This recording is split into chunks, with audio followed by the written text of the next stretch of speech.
Tengo el gusto de platicar con ustedes ahora de un tema muy peculiar, el estreno de la película Nosferatu, que este año celebra 100 años de haber sido presentada en cartelera, haber sido vista por primera vez. Hablar de Nosferatu es hablar del vampiro, hablar de los monstruos, pero también hablar de una serie de eventos alrededor muy interesantes que hacen la película no menos apasionante. Nosferatu recoge este mito tradicional del vampiro. Cuando hablamos de monstruos a nivel humano, muchos los descartan rápidamente como fantasía, evasión de la realidad, estos elementos que permiten como distraernos de nuestras preocupaciones ordinarias, reales, más importantes. Pero hay que recordar que los monstruos, sobre todo estas figuras arquetípicas ancestrales, responden a situaciones humanas que nos acompañan todo el tiempo. Por ejemplo, así como Godzilla, ya muy analizada, representa este miedo a la tecnología, miedo a la guerra nuclear, ya existía este concepto con Frankenstein, que también es un producto de la ciencia y que nos habla del miedo que tenemos a los avances tecnológicos. El vampiro, recogemos de la tradición oral de muchas culturas esta idea de la persona que regresa de la muerte a ingerir la esencia vital de los vivos, y en este sentido representada por la sangre. Y ha tenido muchos movimientos y demás. En Inglaterra se prohibió la película porque se veía demasiado grotesca. La imagen de Nosferatu es distante a la imagen que tenemos del vampiro después glamorizado, beatificado por Hollywood, en donde un vampiro muy apuesto, muy romántico, con un gran carisma, un gran don de gentes que atrae, que pues lo sexualizaron. En cambio, Nosferatu, el Conde Orlok, es repulsivo, parece un Gollum, el del Señor de los Anillos, de ojos saltones, orejas de vampiro y las manos enormes, ¿no?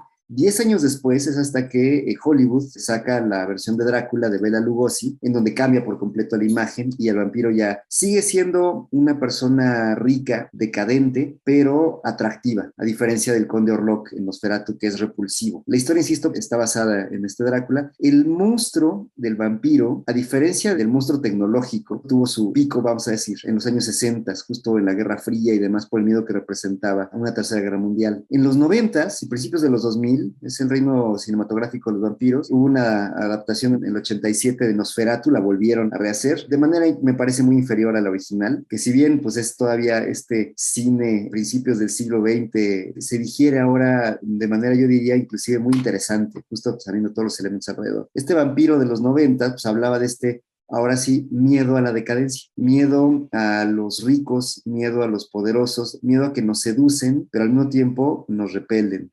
Miedo a que queremos ser como ellos, pero al mismo tiempo no queremos ser como ellos. Y este empresario que de pronto puede ser, pues esto, una persona que le chupa la energía vital a sus colaboradores. El vampiro de Drácula, el vampiro de Nosferatu, se alimentaban de las poblaciones en las que vivían. Se nutren de ir degustando, ir asesinando a los campesinos, a la gente de su alrededor, y con ellos mantenerse vivos, mantenerse inmortales y ricos y poderosos. Para cerrar esta reflexión, en los años recientes, el monstruo por excelencia es el zombie, estas masas sin rostro, sin mente, absurdas, masivas. Pareciera que ahora la humanidad le tiene miedo a eso, a convertirse en una masa anónima. Regresando a este vampiro, a este monstruo de los 90, que me parece que nos deja muchas reflexiones, ahora que se cumple el centenario, pues es volvernos a conectar con esta idea de que a veces lo que nos atrae también puede ser algo que nos produzca miedo, que no queramos. El éxito es como este vampiro, alcanzarlo te consume la vida, sin embargo es muy atractivo pensarlo y soñarlo. Y esto me parece que se representaba por diferentes elementos en las diferentes versiones de los vampiros.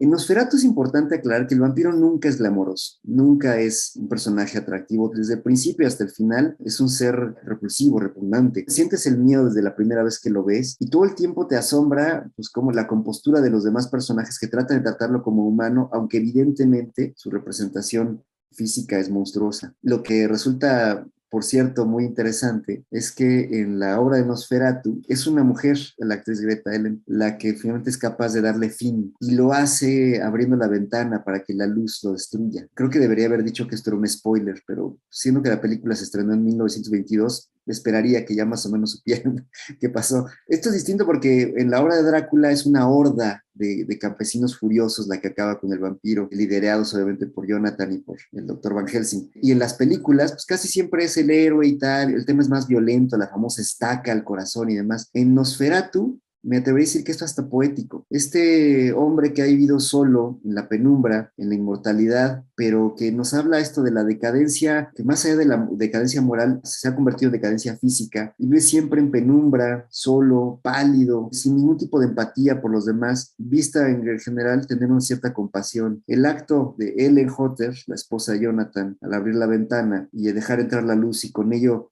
le permite al vampiro pues, convertirse de nuevo en polvo. Quizás un viaje que el propio vampiro añoraba. Me llama la atención porque en esta época también que estamos redescubriendo la importancia, estamos obviamente llamando a la sociedad poco a poco más a, pues, a las minorías, al valor de la mujer, el papel que tiene la mujer en la sociedad. Pues esta película hace 100 años ya le devolvía ese rol, ya ponía a la mujer en primer lugar y era la que podía resolver un asunto pues esto ancestral, ¿no? Y lo hace de una manera inclusive yo diría poética, destruyendo al monstruo pero permitiéndole regresar a lo que era, sin esos actos violentos más hollywoodescos que acá aparecieron después. Nosferatu sin duda es una obra que vale la pena ver. Hombre, es cine mudo, blanco y negro, el ritmo y el lenguaje cinematográfico es muy distinto a lo que estamos acostumbrados ahora. Si te gustaron las películas más recientes, pues hombre, de superhéroes, esta probablemente te va a costar trabajo. El lenguaje es mucho más lento, más pausado, da pie a las reflexiones. Algunas escenas pues ya nos parecen jocosas, pero hay que verlas con la óptica de 1922 para darse cuenta de lo sobrecogedora que podía ser ver por primera vez una escena así en el teatro, en el cine, ¿verdad? En ese sentido me parece que vale la pena recordarlo, vale la pena retomar estos elementos. El vampiro es un monstruo que nos acompaña, insisto, desde mucho antes de las novelas y las obras literarias, está en el imaginario popular de diferentes culturas, aparece citado en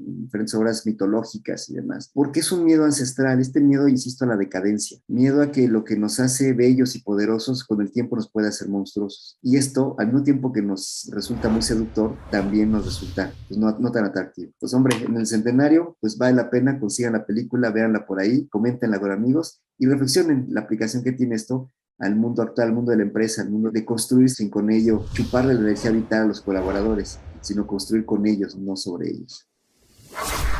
IPADE.